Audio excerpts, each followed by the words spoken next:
Sejarah asal-usul negeri Sarawak. Sarawak adalah negeri yang terbesar di Malaysia yang terletak di Pulau Borneo, pulau yang ketiga terbesar di dunia. Pulau Borneo merupakan salah sebuah kawasan tanah yang tertua di muka bumi yang berusia lebih 15 juta tahun.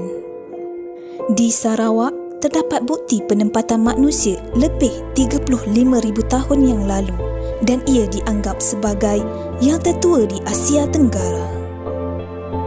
Bukti yang telah dijumpai di Gua Nia termasuklah tengkorak dan tulang manusia, bekas perkuburan, kapak dan pemukul yang diperbuat daripada batu. Di Sarawak juga terdapat gua-gua seperti Gua Mulu dan Sarawak Chamber yang dianggap sebagai gua semula jadi terbesar di dunia.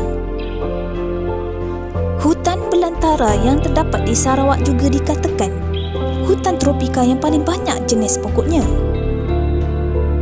Asal-usul nama Sarawak masih tidak pasti.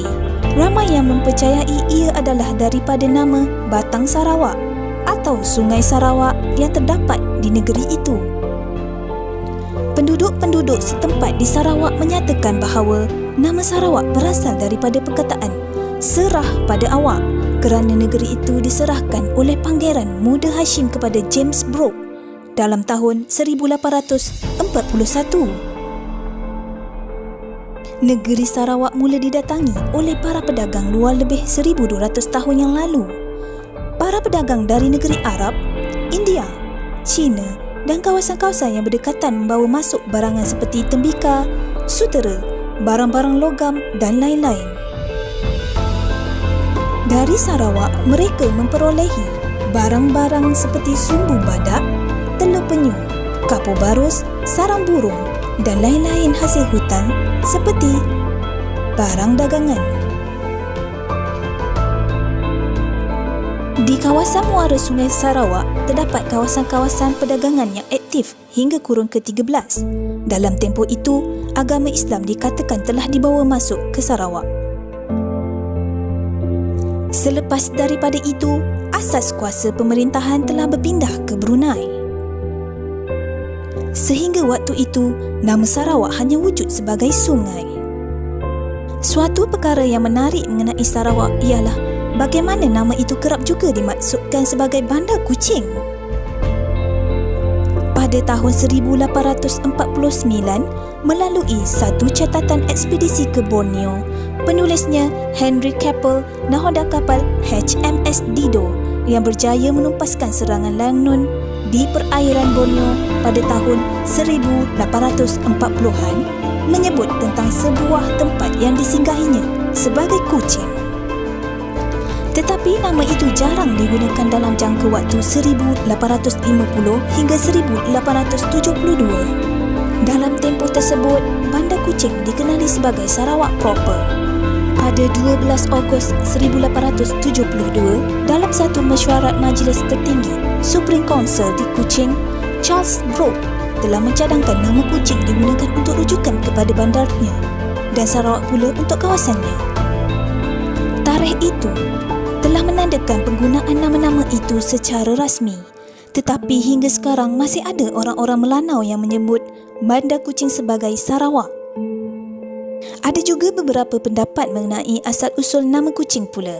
Ada yang mengatakan ia berasal daripada perkataan Cochin atau pelabuhan seperti yang digunakan di India atau Indochina. Kuching pada masa dahulu merupakan sebuah tempat pertemuan para pedagang di kawasan itu. Ada rujukan yang mengatakan bahawa pada tahun 1939, James Brooke menyebut bandar itu sebagai Kuching seperti Cochin. Ada pula pendapat yang mengatakan bahawa nama Kuching berasal daripada Sungai Kuching, iaitu sebatang sungai kecil yang mengalir dari arah ampangan air dan bertemu di Sungai Sarawak. Bagaimanapun, sungai itu telah dikambus dalam tahun 1928. Nama sungai itu diambil dari nama pokok mata kucing yang banyak ditanam di atas bukit di sebelah sungai tersebut. Bukit itu dikenali sebagai Bukit Mata Kuching.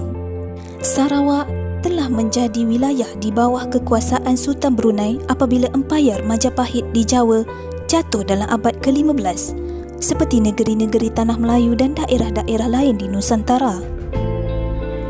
Borneo juga menjadi rebutan kuasa-kuasa barat, di antaranya ialah Sepanyol, Portugis, Belanda dan Inggeris.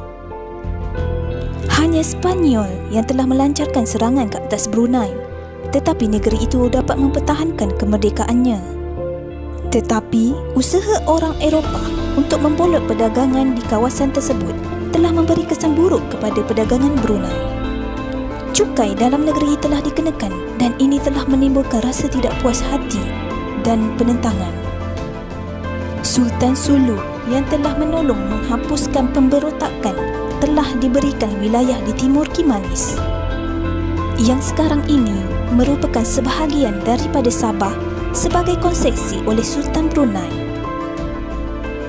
Penyerahan itu yang diikuti dengan penyerahan kawasan-kawasan lain telah menandakan kejatuhan Kesultanan Brunei yang akhirnya telah mengecilkan Brunei sendiri.